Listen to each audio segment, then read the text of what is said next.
The next song means more work, because we're going to be playing eighth notes, which means a lot more strokes compared to the last two songs.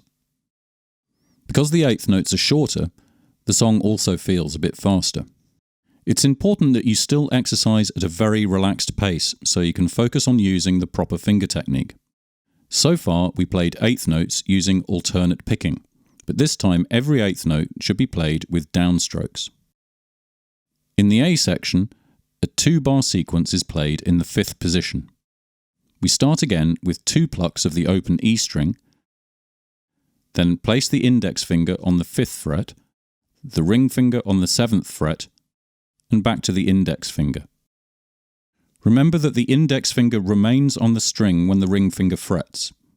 In the second bar, 3 fingers are used in succession. Only the open E string is struck twice. This is what the first 2 bars sound like.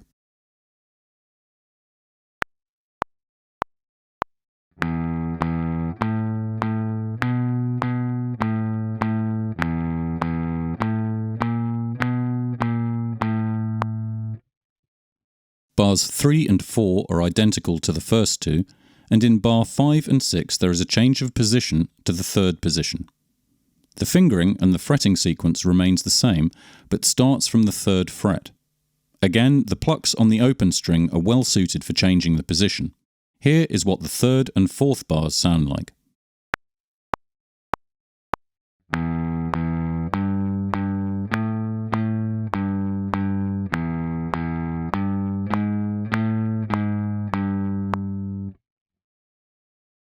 Now I will play the whole A part for you again.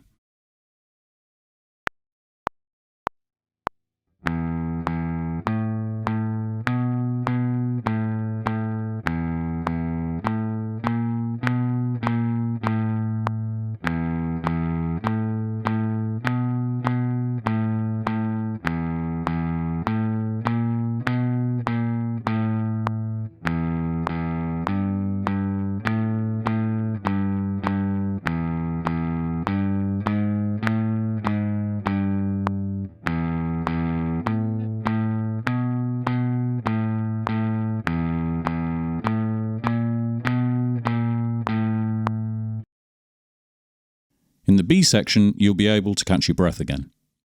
A half note is played in every bar on the 3rd beat.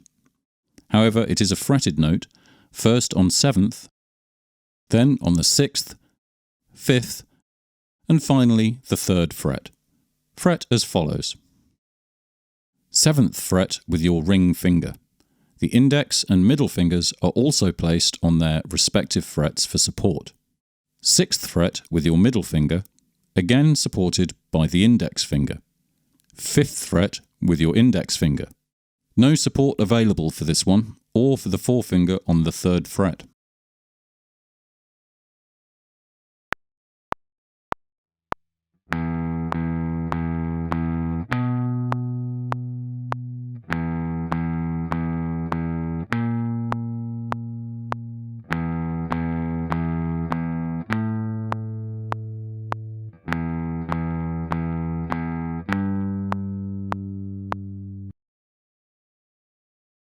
As indicated by the repeat sign, you play to bar 16, then start again from the beginning and play to the end.